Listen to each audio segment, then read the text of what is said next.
tonight we're going to talk about the Kankanaeys, the Kankanaey tribe, the rituals, and the values behind the rituals. That's why we call this Atid, rediscovering the values behind the Kankanaey rituals. I myself is a Kankanaey from Kibungan, Benguet, and we're using English in our interview tonight because we have a variety of audiences. And this is special. This is very important because this will help us appreciate our roots, but more than that, see the reasons why we have all these rituals. You know, I am a Christian, I am a Catholic, but when I started to look into this, I realized now, wow, there are treasures in our culture. So hindi ko na patatagalin. Let me introduce to you our guest tonight. Our guest is Kankanaey herself. She is a customer service representative and also a teacher with masters in English as second language. But more than that, she is the author of the book that is soon to be launched. One of the 6 books to be launched this coming September 26th, entitled Atid, and that's spelled ATED, Atid, understanding the timeless values ingrained within a Kankanaey, within a fading Kankanaey tradition. So please join me here, Miss Syvel Abance. Come on in. Hi po! Yay! First off, I introduced you already, your job, your educational background, but can you tell us more? What else keep you busy these days? Oh, yes. There are many things to keep us busy, right, Coach? And life is very exciting, most especially if you're more into things that would help other people. So right now, I'm actually busy on an irrigation project, and I believe one of some of our members are still here in the irrigation project at our community. So we're actually working on that. And yes, I welcome them as well because they're so supportive about this. Thank you so much, uncles Wow. and addings out there. And there are another one is actually being busy with the Coach A coaching club because we're actually I'm enrolled on a Coach A coaching club for life coach. So Mm. for me to be able to help other people as well in the future, most especially on mental health and the grit. And I'm busy as well. The third thing, I'm busy as well on my second book, Coach. That would be entitled 30ish, still single yet happy. Wow, that's exciting, you know? So there's more to share, there's more to talk about, there's more ways in how we can help other people. So great. Miss Syvil, you are a Kankanaey, right? Right, Legit. Coach, full blooded. Okay. Good, good. Can you briefly tell us about your roots? Yes, as I said earlier, Coach, I'm really a full-blooded, and I'm proud of it that I am a Kankanaey. Well, before I was not, but right now I'm sharing for all those Kankanaeys out there. You should be proud, and I am actually be proud as well about it. And for those who are not Kankanaeys as well out there, yes, encouraging them to be proud of their roots. All right, so I am a full-blooded Kankanaey. I'm actually from I'm our families recently residing at Sablan, Benguet. We are actually reared there. But my parents my mother is from Bacon, Benguet. She is in Ligab, actually, Ligab, Bacon, Benguet. My father has roots from Mountain Province because they are the first settlers of Kibungan. And then from Mm. Kibungan, they transferred, since of course, because of migration. So from Kibungan, they went to Itogon. So they're the settlers as well there, because Itogon is not only for the tribe of Ibaloy.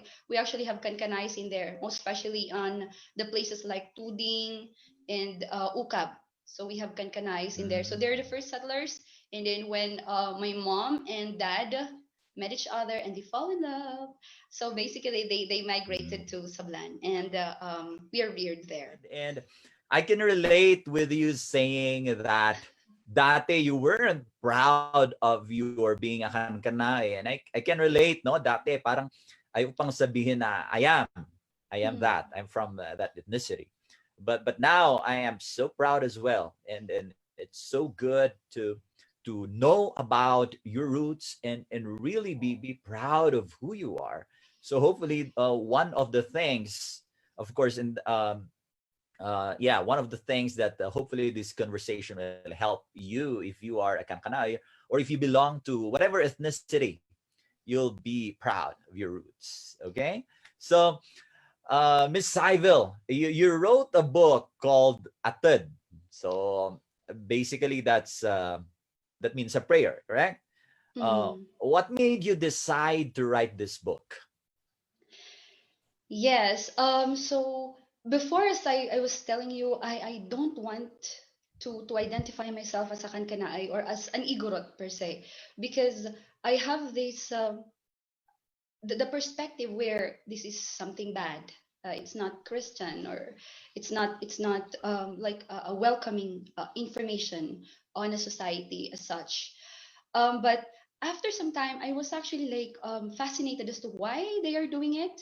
I just want to know why they do it. So during my master's thesis, I actually had interviewed different manbunongs, and it took me 7 years for me to work on Wow. that. And yes, coach. So it's 7 years. So I tried to interview Manbunongs to stay with them, to know how they do the rituals, to know as well how what they felt or what's the reason why they're doing it, and as well as to mingle with those people who are like doing the rituals. And since of course I actually am a Kankanai myself, I saw it from my relatives.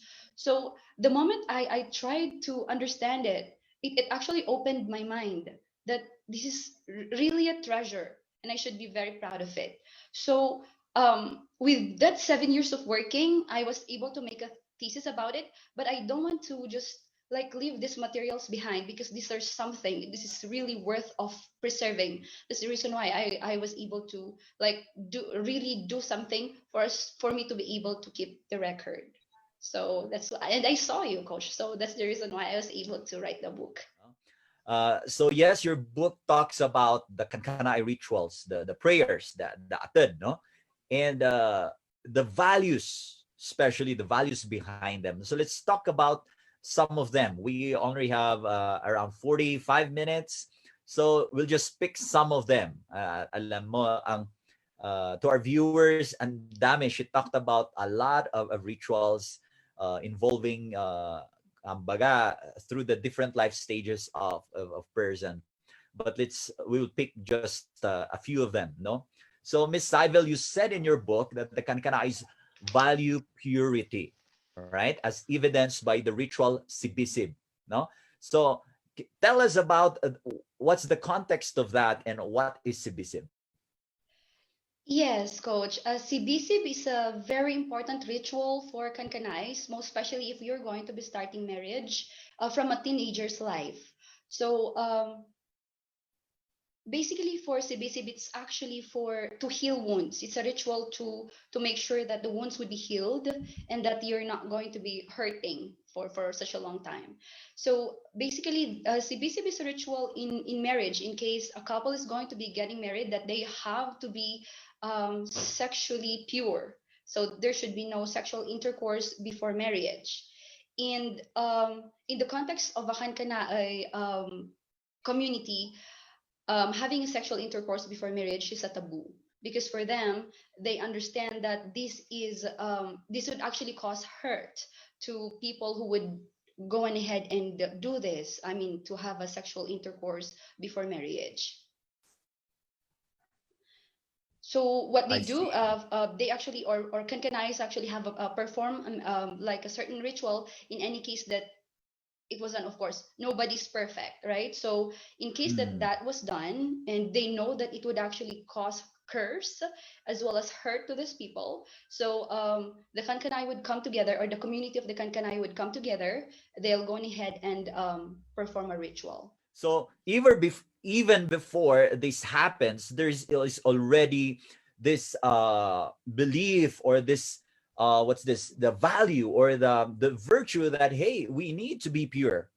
And nakakatuwa kasi like I haven't heard of this before, but somehow it's good that I heard it from our from the church, from our religious leaders, that we need to value purity. And here it is, you saying that, hey, the Kankanaey tribe values that.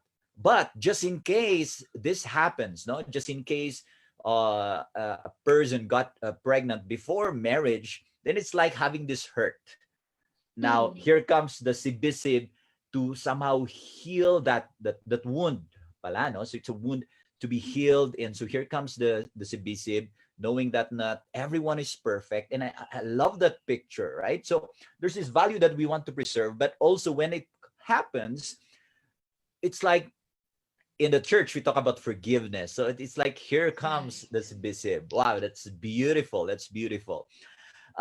So there's a prayer that we are going to, that the Manbunong will do in that ritual. Can you give us the main message of that? I know it's a long prayer, so what's the main message of that? Yes, coach. It's a long prayer, but I need to cut it. Right. So the main purpose or the bottom line of the prayer is to ask the the higher up or the one the holy being to bless these couples who actually did something wrong, or who committed a certain thing which is a taboo. But then they would actually be asking them, as I mean the higher being, of course, to clarify everything, to clear everything. And with that, even though it's bad, they're actually asking God to bless this couple. Mm. So and then together with the manbunong, not only the manbunong, but it's actually the whole community. And the purpose of the whole community is not to like point finger and to tell this couples that what they did is bad, but what the purpose of that is that the community would come together for the healing, and for the couple to reflect, of course, but then the community would come together to help and not to judge them for what they did. Yun no, that's the bottom line. And that's one of the beautiful sections of your book, no. And every ritual, you talked about that, you talked about the context, how this is connected to our modern day living, and now the Mhm. ritual. And then you always insert there the bottom line, but you also call it din pusing. Can you tell us about that? Just say, it's an interesting trivia as well. Yes, coach. So din pusing is a Kankanai term. Pusing is actually the very first water coming from the rice wine. So it's the pure rice wine. Because normally, if you're going to be getting the pure rice wine, that is only served for those like the elders, for special guests. So and then afterwards, if those are actually consumed, they're going to be adding water on that rice wine so that it can actually serve more. So the first water or the first wine that's coming from that, it's called pusing. So I actually have that to interpret the bottom line or the main source or the content of the whole thing. It's like a summary. Wow. I remember, I didn't know na yun ang tawag, no, din pusing, because whenever I would attend community gatherings like Sida, Kanyao, or Mm. anything, Fiesta, there's this tapway. And we'd always go for the first juice. We call it the first juice. And yun pala yun. That's right, correct? Din pusing. All right, Yes, beautiful. coach. Now, so going back to the submissive earlier, can you share us what then is the bottom line of the ritual? Hmm. The main purpose of the ritual is first to make sure that teenagers or those who's going to be like marrying would actually make sure that they would avoid hurts, like committing sexual intercourse before marriage, because it would let them know that that is actually creating curse or hurt to them. Second is that even if nobody's actually perfect, even if they might actually have done that, that it's not the end of everything that they are cursed, but there's something that they can do so that they'll be able to be forgiven and to clear up everything. And then lastly, the help of the community is very important.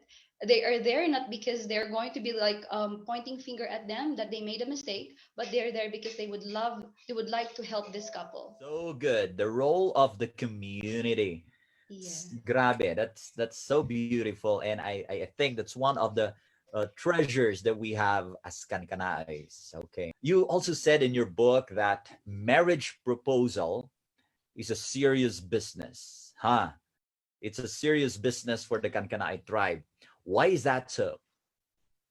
Oh, yes, yes, coach. And those who are about to get married or those who are married, I know this is your kilig moments actually, because this marriage proposal is a serious business for the Kankanaes. Um, it is a kilig moment as well for the Kankanaes. Yes, it's serious in a way Yes. because this would be a time where they're going to be entering the real communal life, where they would be tagged as whether they are really a responsible couple, responsible husband or wife. It is where the community would be able to see if they are really independent. And it's serious in a way because on a Kankanaey tradition, getting married doesn't mean that it's only you and your partner, but it's actually you and the clan. So Wow. who, yes, to which generation, most especially for Kankanaais, they should know up till the generation that they can actually remember. So being a person who is going to be getting married to another person, you have to know the clan. Getting into marriage alone, kahit pa nga lang yung kayo lang, it's really serious, no? It's really serious business. And now even involving the families, the clans, it's so important, no? So it's really serious. So you talked about in relation to this about kaon. Tell us about that. What is kaon? Yes, kaon, and it's of course part in the book as well on how it is done. It is a ritual for proposing from marriage. So it's like the proposal stage in the modern times. So before, if you're going to be having a proposal, it's like it's a fixed marriage where the man can just choose, wife. That was before, and then he can just go ahead and call the elders, and then ask these elders to go to the house of the lady, and then they can actually have the kaon already after tungtungan. But today, of course, Kankanae's ritual is already modified. So the moment the couple or the boyfriend and girlfriend would decide that they're already ready for marriage, then they have to let their parents know, and then these parents would actually call, most especially the man's parents would actually call the parents of the lady, and then elders as well in the community, and they would come together to talk about the date of marriage and things like that. Through the years naging na modify na siya. There were some Mhm. changes. As for me, ganun din, parang kami muna yung nag-usap with my partner, and then we had like a meeting of the families, no? Then we talked Mm-mm. about the details, and it's so good having them guide you as well. So parang ganun, no? Maybe in our case it's not strictly as that. It's not strictly kaon, but it's like the concept is there somehow, and I appreciate that, lalo na from my in-laws, no, and from my parents as well. So that's so good. Now, Miss Yes, Syvel, coach.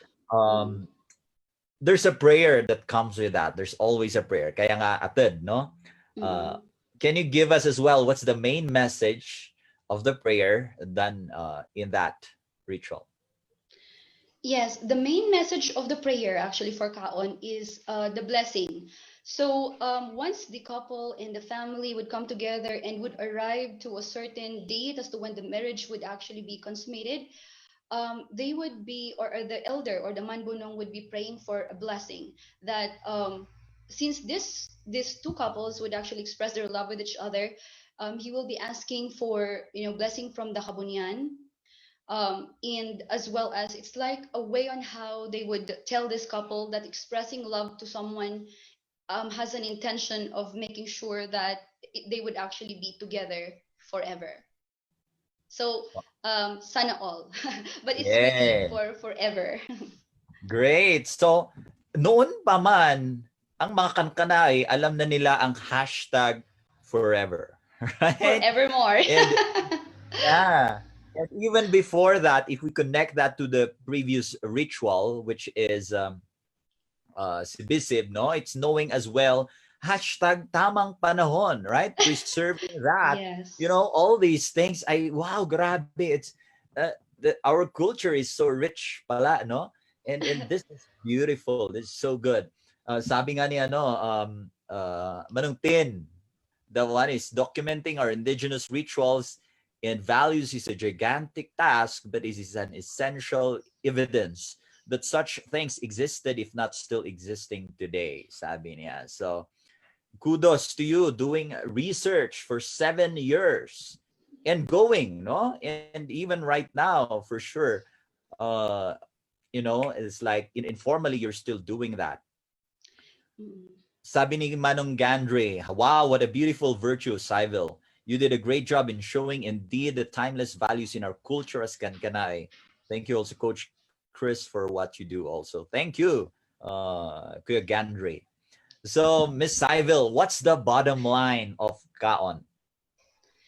Yes, the main message of Kaon, and thank you so much. I know Gandri is there. Yes, he's actually a friend, and this is they are like a perfect example for this.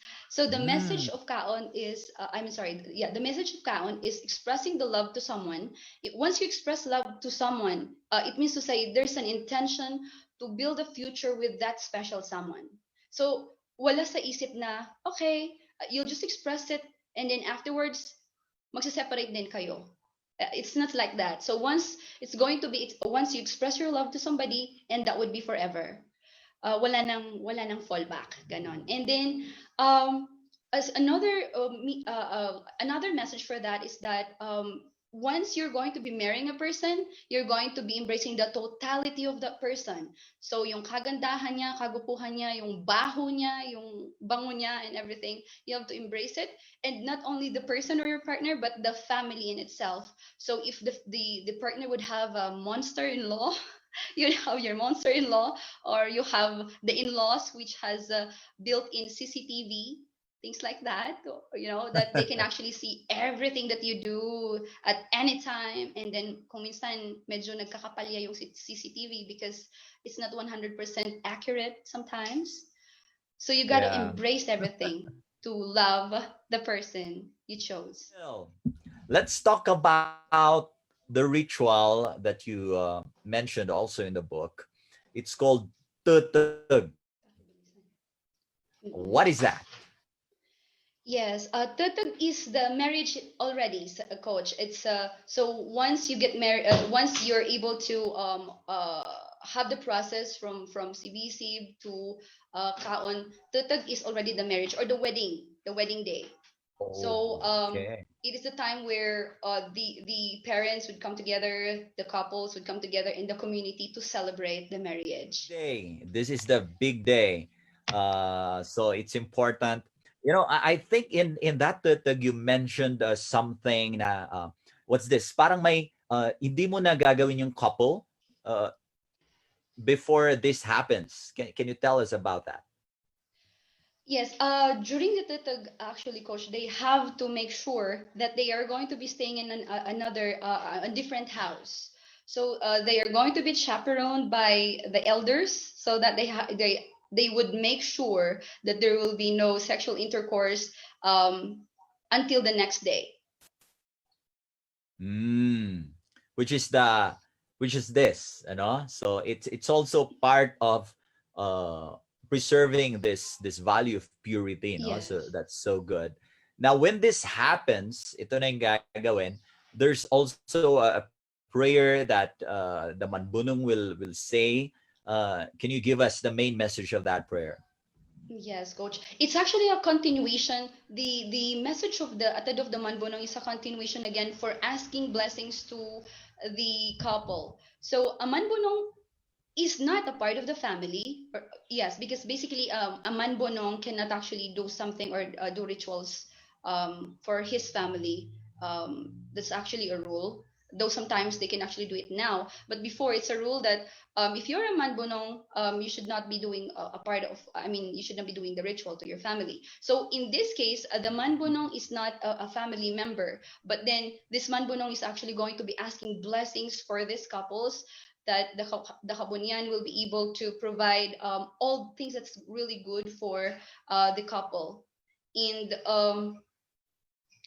yeah, the content of the prayer itself of the manbonong is that if in any case that there's something bad, or there's like a bad omen or anything that's really bad that actually is within the marriage, or that has happened, if in any case, broken things and things like that, that it would actually be fixed, and that it would actually be turned to blessing. And So when I started to read the book of Miss Syvel, of your book, I was blown away. Not just the context that you were presenting in the values, but also when I was reading those long prayers na dati ayaw na ayaw ko.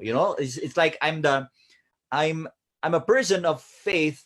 I'm a Catholic, and yung tipong parang no, this is bad. Yung tipong ganon, no? If this is the old ways, I won't participate in that. Ganon yung thinking ko. Uh, and I mean that in a good way, no? My mm-mm, intention is something good, but looking into the prayers that I was reading in your book, I started to appreciate that. Wow, this is so beautiful. You know, if to our viewers who are Catholics, we have what we call saints, no, and we mm-mm, ask them for intercession from Mama Mary. And when I was reading all those long prayers, especially at the start, he would call for these names and even mention those, and it's like calling for intercession from the saints, no. So it's like I I I was trying to look into this, and wow, it's so good. This is beautiful, and I appreciate more my culture and now my Catholic faith. Understanding as well, where is this coming from and what does it really mean, no? Because sometimes we will look at things and we label it into something that this is bad. mm-mm. This is the old ways, but hey, maybe there's a reason behind this. And this book really from Miss Syvel helped me understand this culture better, this ritual better. And this is one of the books that I would have loved to write myself. And when you came with this book idea and you presented the content, wow, I was so excited. So I'm saying that because we want people, especially Kankanays and our friends, our viewers here, to really get your book. Um, Yeah. but yeah, Yes, coach, and I agree with you. Basically, with this, I do have that mindset as well before, and then another mindset is because we don't want to do this because it's very expensive. But if you're going to be comparing, the reality actually is that if they're going to be celebrating the sibisib, the kaon, and the tutug, they will only be spending at least around 1 pig each, or let's say like in total there would actually be like 5 pigs for the whole process from CBC, if there's like CBC, and then kaon up until tutug. So basically it will only be needing five, and it does not actually need any costume or any maids or anything else that would actually come with it. So it's actually not expensive. The reality, it's not expensive, it's actually at a lesser amount. Wow, wow, wow. So, Miss Syvel, what's the bottom line? What's the bottom line of this? Yes, for the tutug actually, and it's actually placed as well in the book that the tutug would let us understand that marrying together would mean that you have to stick together through thick or thin. Well, in the Catholic faith as well, that's actually what it's saying, right? Like um, what God put together, let no man put asunder. So it's actually the same as them as the Kankanay as well. Once you're married, there should be no fallback na divorce, ganon. Though there's divorce in Kankanae ritual, and you can actually see that as well on in the book. We call it idang. But for the ritual of marriage or the ritual of tetag, there is no fallback for that. Once you get married, you have to go through it through thick and thin. And again, for weddings, it should not be extravagant. It would only need at least around 3 to 5 pigs. That's it. You're going to be asking for the community to come. They have to help. It's not the whole household providing everything. So the reality is that it's not, if it's about yung gastos, it's actually lesser than what's expected. Yeah, that is Mm-mm. so good. And I would always ask for the bottom line, for the main essence, for the din pusing, Mm-mm. because to me the intention is that we're not saying that, hey, you must do this as well, because if things have changed, but somehow, hey, it is in preserving what they really mean, and Mm-mm. those are the values, the virtues, if I may use that as well. So yun po yung ating to me, that's what I would like to help you advocate in this area. So, Right. Ms. Syvel, nabanggit yung idang that's going to happen in extreme cases, no? But again, Mm-mm. you'll read that in the book. We'll not talk about that in this interview. Let's talk about abusang. What is that? Yes, abusang is actually a ritual for the mom. That's actually for the mom and the baby. So after ng pag-aasawa na, no, so there's like this the for Kankanaes and for Igoros, of course, children or having children is actually considered as wealth. So if you're going to be getting married, so there's an idea of procreation. So abusang is for moms who actually have just given birth. Um, well, for the moms out there, mga mami dyan na nanonood, you are really amazing and you're really important in here. So, this is a ritual for moms and the newborn for them to be very healthy. For the mom to make sure that she is going to be recuperating really fast and really soon, and for the baby to grow healthy, and as well as not only healthy, strong, and a good citizen. You mentioned about babies are blessings, and yun lang, I'm just one of those that I'm reading right now are the old parts, not the old parts, but the early books of the Old Testament. And may napapansin kong pattern, no, like this was mentioned as well when we were doing our parang mga pre-kana, emphasizing that babies are blessings. And you would always see in the stories, like itong taong ito, like kung wala siyang baby, or the woman wasn't able to bear a child for the man, it's like there's curse, but there, if there's a baby, it's a blessing. And kitang kita mo yung ano eh, it's like okay, ganun din Aral. sa mga kankanae, no? So that's Mm. so good. um so tell us about the message of the prayer, and what's the bottom line of abusa. Yes, the message of this ritual is for the husband to be on hand. I mean, to be hands on for to help the wife. Because bearing a child and giving birth is a very difficult experience. I understand. I mean, of course, what basing from what I observe, I don't have an experience, but I think basing from what I've observed, it is a very difficult experience, and that the husband should be there. So the message of this of the abusang is that it is actually something to give respect to the mom, and to give a special care to the mom emotionally and physically. So the prayer would go like, the manbonong or the elder of the house would pray for the fast recovery of the mom, and would actually pray for the child to grow up as a really good child or a really good citizen, and as well as would encourage the husband to be very supportive to the wife, since this is actually a very difficult experience, and that would actually really help the mom, most especially, to be physically and emotionally stable.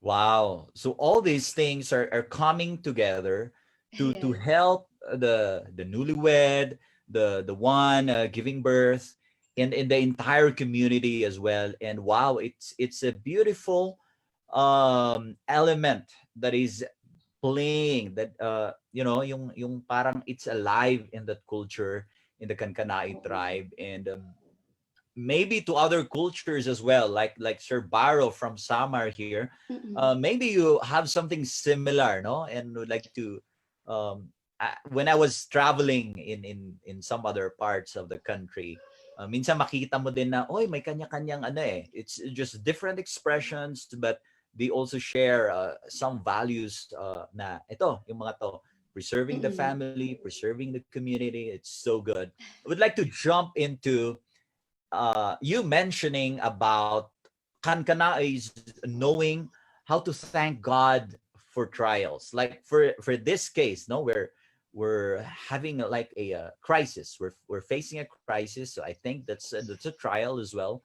Can you Mhm. tell us about that? Because there's a chapter in your book that you said Kankanaey tribe knows how to thank God for trials. Tell us about that. Right, coach. I actually entitled that as a thank you disaster originally because um, I was able to check on rituals of these Kankanais when I actually stayed in Bacon. One of those manbonongs actually like described this, but I saw how the manbonongs would actually thank the higher beings for the death of a family member, not because they're happy that someone died, but because they know that this is actually some a certain blessing. So they are sad because of the passing of another person, but they are actually happy in a way because they know that this person would go to a very special place where this person can like help them, and this person would actually be staying with the ancestors in the kakabunyan. So it's a very difficult experience. Like for me, when my father died, it is very difficult for me to thank God because of the experience. It's so impossible. But for the Hankanais on the ritual, it is actually embedded in there that they are actually thanking the kakabunyan because of what happened. They know it's not actually a good experience, but they know that there's something good for that person who actually have who passed away. Another one is there's a ritual called binatbat that I was able to observe it here and as well as in Itogon. So the binatbat ritual is a ritual where you're going to be turning something bad to a blessing. So in this binatbat ritual, there are actually bad experiences experienced by a host, and it actually caused them to be like psychologically unstable, or it would actually reduce that person to sickness or to an ailment.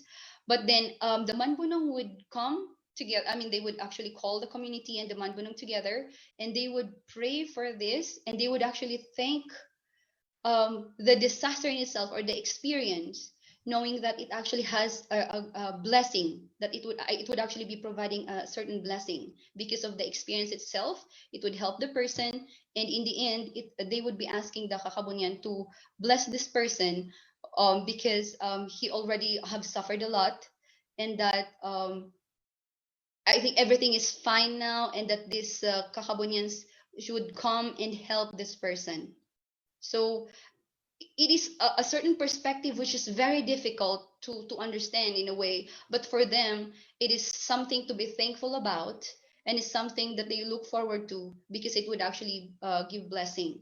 So according to the manbunong that I actually interviewed, he said that if you experience something bad, don't say that it's everything is bad. This is because it may be a message for you to learn, or it may be something that the ancestors would want you to understand and for you to be able to correct.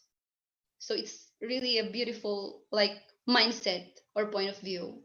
You know, Wow. it took me uh several seminars, conferences, perhaps talks from wise people teaching me those things as well. But somehow it's so good that hey, these messages are alive in our own culture. But You mentioned in your book that Kankana is recognized the true owner of the gold, and gold is something. No, you'll be the one to tell us about that. Bakit biglang may usapang gold dito, and why did you say that uh, we, the Kankanaey tribe, recognize the true owner of the gold?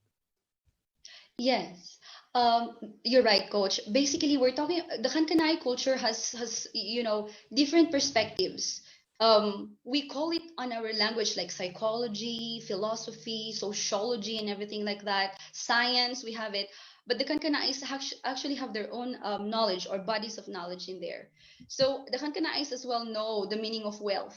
Working, having, accumulating wealth and things like that, and one special the difference of us being at people is that we own the mountains where we actually have the mines. The Lepanto mines. We have BM the Benguet Mining Corporation, BMC, and all these things, right? And I actually observe a ritual called Dangtay, that's especially here in the part of Itogon, actually. And there's a certain ritual or a prayer to appease, because they believe that these golds is coming from Kabunian. The golds are given by Kabunian, and it's being the there's a caretaker for this gold, and these are the ones who are actually staying in the mountains, and they have to appease these beings, these entities, so that they'll be able to give this gold to them, as per the things that they do. So there's like a special ritual that they're going to do to make sure that they would honor the mountain itself, that they're not going to be degrading it, that they're just going to be getting what is due, things like that, and that they would know where to place their wastes, and they would know how to deal with the mountains. So they do these rituals. They praise the Habonyan who actually provided it, and they appease those who are the guardians of this gold, and they actually thank as well those who help them, and then ask these entities and the Kabunyan to provide them these things because they are working hard for it. And it's really about respecting that Mhm. we're simply stewards of this, and if we mine this, and it's beyond gold, right? I believe when I was reading this part, this is Right. more than just gold. It's about respecting the environment, respecting the provider of all these blessings, and we are simply stewards of these earthly resources, of these natural resources, of whatever resources that come our way. Yes. So wow, Mm-mm. it's so good to see that rooted in the Kankanaes. I am a Kankanaean, so I'm happy reading this in your book. To our viewers, there's more in the book. Ang daming chapters in the book that Miss Syvel has written. Merong chapters on the nuts of I do, yung related sa marriage. We touch on those a little bit. Blessing in disguise, the worth of the mountains. Yun, Mm-mm. napag-usapan natin yung kanina lang about the gold. Also, the deeper sense of healing, taming the soul, and dami, shades of protection, Yeah. rituals for punishment, in the beginning and an end called death. There's more to learn, and I believe um, this will also open a beautiful discussion, a beautiful dialogue. And there I have a crazy idea, which we'll see if we can do this. I'd like to bring you in back some in the future months, and then I'm thinking of inviting reactors, no, like maybe priests or Mm. maybe even pastors, and see how these are related. No, we're not going to have That's a debate, but somehow look at yeah. the connection, no, and see how this is alive in our daily lives, in our faith, because I believe there really is, and it's not a thing to be debated upon. It's more of appreciating where it is coming from, right? Miss Syvel, Mm. for now, at least for this interview, give us your closing words, and yeah, I just want to thank you right now for sharing all of this. Go ahead. Yes, thank you as well, Coach, for the opportunity and for helping with this, to make it as a reality and those people around who helped me. I know that I think one of the Manbunongs are watching right now with his last child, Uncle Sibero Ashong. Thank you so much for helping me. You're very supportive. I really appreciate that. And for those viewers and friends, one prayer only for this time is that if you can actually buy the book, you'll be helping as well with the advocacy. I actually have three advocacies in here as to the reason why I wrote the book. Yes, of course, you know that I have the objective in like preserving the culture, but one is for us to be able to learn our culture deeper, and for other people to learn as well, what is who is a Kankanaey and who are the Kankanaeys. Not only the superficial ones where they actually saw in pictures and sometimes those information that they saw in books, which is wrong sometimes, but please try to understand the deeper meaning of it. For the Kankanaes, I really encourage you to help me with this, and for the non-Kankanaes, for you as well to try to check what are the knowledge, this vast array of knowledge that's actually within your culture, for us to be able to appreciate this as well. And second is to help me bring this message, this message of hope, that there's something that we have actually that's already in our grasp, that we need not to look further with this because we already have it here. So it's a way on how we would understand and be aware and appreciate what we have right now and our culture at its deepest sense.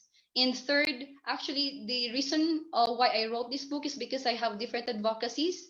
One is to help the whatever is the proceed of this, the book that's going to be bought. It's either the ebook or the printed one. The proceed would actually be going to this advocacy of preserving the culture, helping the manbonongs, because some of the manbonongs actually need something. They are serving for free, guys. So basically, we would need to help them as well on their basic needs. Some of the manbonongs, may kaya din naman sila, pero there are things that they need as well. And for now, since it's pandemic, it would be difficult to teach about these learnings to the children because they're actually on modules. Tas kulang-kulang na yung pera ngayon. Medyo nahihirapan na yung mga magulang ngayon. And the teachers as well are asking help. So whatever the proceed, like for the first month, for the month of September, whatever yung gain namin sa month na to would actually be given to the schools that I am going to be supporting. There are actually two schools already that I'm going to be supporting for this, for us to give donations for yung reams ng bond papers. And I hope you can actually help me with this as well. Great. So good, so beautiful. God bless your advocacies. Thank you so much once again for this interview. And we always close growth conversations with a prayer. So let's just do that. Father, Son, Holy Spirit, amen. Lord, thank you so much for this wonderful conversation with Miss Syvel. We thank you, Lord, for all the learnings, and we ask you to just let us appreciate the values, the timeless values that are contained in our culture, and may we live that in our modern times these days. We ask you all as well to bless Ms. Syvel and all her endeavors, and to all our viewers, bless them, Lord, bless them in all their work, bless the work of their hands, Lord. And we just lift up to you all our dreams, all our worries, all our trials, and it is you, Lord, who will turn all these into blessings. This we pray in Jesus' mighty name.